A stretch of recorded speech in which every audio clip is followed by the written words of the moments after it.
Hey guys, I'm Pat Kelly. Okay, what we have in front of us is actually quite a bit of information. It's one of those spring problems where a weight is suspended from a spring. Okay, what they want from us is to find a position function, y, a function of time, that tells us how that weight is hanging. Okay, so the initial information is that we have a 32-pound weight and it's stretching that spring 2/3 of a foot down. Okay. Now they also tell us specifically in this situation, I changed colors on you though, because this is more of an initial condition for us as a differential equation, is that initially when we raise that weight 2/3 of a foot up from equilibrium and then release it down at 1/2 foot per second, that's going to get the weight in motion. Okay. All right, so let's get started. And what else I've written for us here is really your go-to model. This is your mold. This is going to be your differential equation that's going to give us all of our answers. Okay? So even looking at that right off the bat, I can see that I need some information like that K and also M. So let's begin by finding those two values. And then the rest of it will just be a math problem and less of a physics problem. So I'm excited about that. Let's get that K and that M. To start, that K value, what we do is we use Hooke's law. And what Hooke's law tells us is that that weight, the actual weight of the object, the 32 pounds, that 32 is going to equal the K value, that constant of your spring, times the displacement that the weight naturally causes on the spring. So that's going to be my 2/3. Right, so I'll multiply that K by 2/3. Before I go any further, if you're worrying about a minus sign, like if you actually looked up Hooke's law, there would be a minus sign here, but I'm not going to write that minus only because the y answer that I get, that y function, I'm going to see it as something that measures how far the spring is going down. Okay, so really almost everything's negative.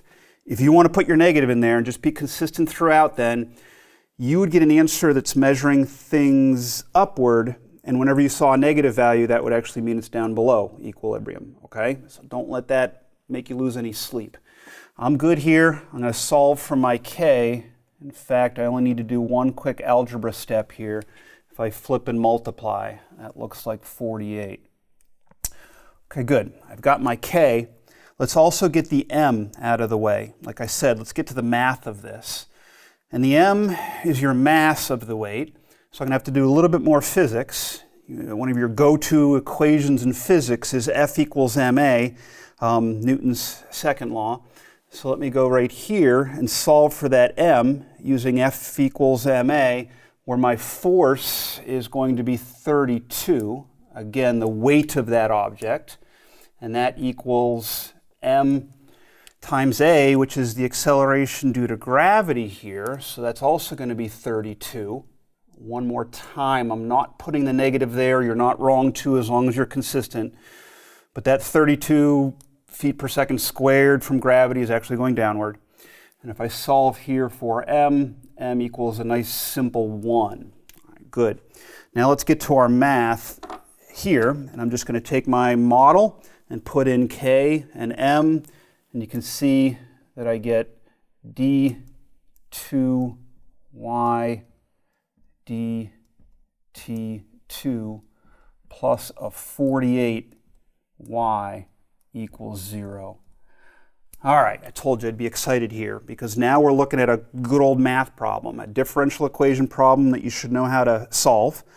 I'm going to solve this one by finding its characteristic equation. So I would typically use m, but I don't want to confuse you with the m that's already on the board. So I'm going to switch to n. It shouldn't throw you at all. N squared plus 48 equals 0 is the characteristic equation that we're going to solve. So n equals negative 48, the other side, but I got to take the square root. So I am looking at a square root of a negative 48, and technically plus or minus. Squeeze that in there. but it's negative into the radical. So we're going to be dealing with complex numbers, not a problem. N will equal, and the 48, let me see if I can simplify, 16 out of there would give me a perfect square of 4 with, 3 left over in the radical, and then the I, the imaginary unit. Okay, now back to differential equations. You know how to solve these when you go to a characteristic equation and you use your good old algebra, but you also have to know how to interpret these answers, okay, from your characteristic equation. If you get complex answers, okay, that just means that your y equals, let me go right here just for some space. When you get imaginary answers here, complex answers, that means your y equals involves sine and cosine. So c sub 1 cosine of, and you actually just grab the coefficient of your complex part, your imaginary part, as the coefficient inside here of your trig function, 4 square root of 3t. Okay, and then plus c sub 2, and the same thing for sine, 4 square root of 3t. Okay, that's why I was saying you have to know how to interpret. You have to remember how to interpret your answers to the characteristic equation. If you get complex, it just means you're looking at this for your general solution.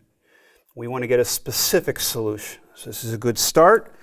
And now's when I go to what I called my initial conditions before. Okay, now is when I go to this information and we'll fine-tune our general solution and get values for C1 and C2. You ready? Okay, so from this initial information they give me, when it's raised 2/3 of a foot above equilibrium, what that actually tells me is that y of 0, that's a time of 0, equals 2/3, but be careful. I told you I was kind of not disregarding and not ignoring, but kind of not writing my negatives because I was doing everything as y would measure things downward. And so this 2/3 foot is above equilibrium. That's going to be a minus 2/3 for me, okay? Just stay consistent however you're using your y to measure. All right, and the second piece of information they gave me here is that the weight would be released down at a speed of a 1/2 foot per second. That's one of your initial conditions for y prime, right? The speed would be the derivative of the placement function. Again, a time of 0, and if this 1/2 foot per second is going down, I'm going to leave it positive for my work and just write it as a 1/2, okay? All right, I'm good with my initial conditions. Now what we're going to do is come back to our general solution and find some values for C1 and C2 by using these initial conditions. In fact, I would use this one right away. The y of 0 equaling a negative 2/3, we're going to put a 0 in for t right here. You gotta love 0, right? Especially with trig functions, because a 0 right here makes it the sine of 0, which is 0, and then a 0 right here makes this the cosine of 0, and that's just 1, so that initial condition gives me a C1 equals that negative 2/3. I got a value for that right away, which is nice. Okay, now let's get that C2. In order to do that, I'm going to have to take the derivative of my y, my general solution, in order to use this initial condition. Okay, so switch up colors here if you want, but I'm just going to go right from this y down to a y prime. Y prime equals the negative 2/3 here. But when I differentiate cosine, it's a negative sign, so negative, negative. And also this 2/3 is going to multiply by that coefficient of the argument inside your trig function. So you're actually looking at 8 square root of 3 over 3 times the sine of the same argument, 4 square root of 3t. Keep differentiating, plus c2 times sine. The derivative of sine is going to be a positive cosine, but then you're also going to have this coefficient. So plus 4 square root of 3c2 cosine of that 4 square root of 3t. Okay. Good, because now I can use that second initial condition, and I'm going to put a 0 in for t, and I know that that should end up equaling 1/2. Again, you got to love your zeros, especially with trig functions, because here the 0 for t makes this 0, sine of 0, that's all 0.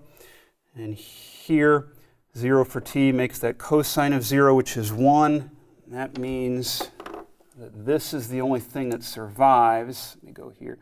4 square root of 3c2 times 1 equals that 1/2 from our initial condition.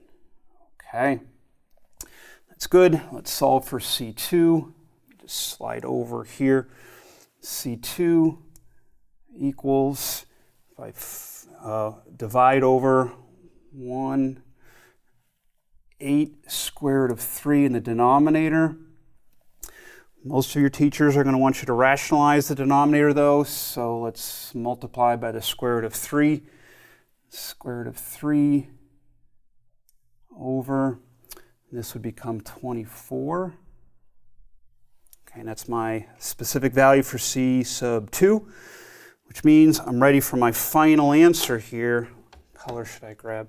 What I'm doing is looking at this y, my general solution.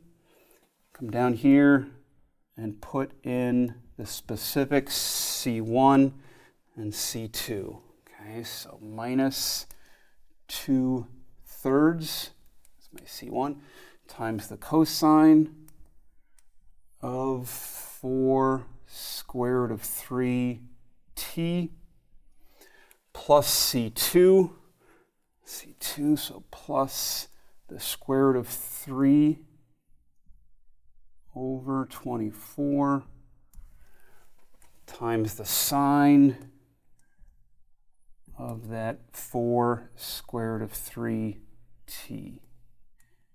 Oops, t. Almost ended my parentheses there, but the argument of t is the variable. Okay, whew, that looks good. That's the answer we wanted, a function of the displacement of the weight as a function of time. Okay. Hope that helped. Practice them on your own, okay?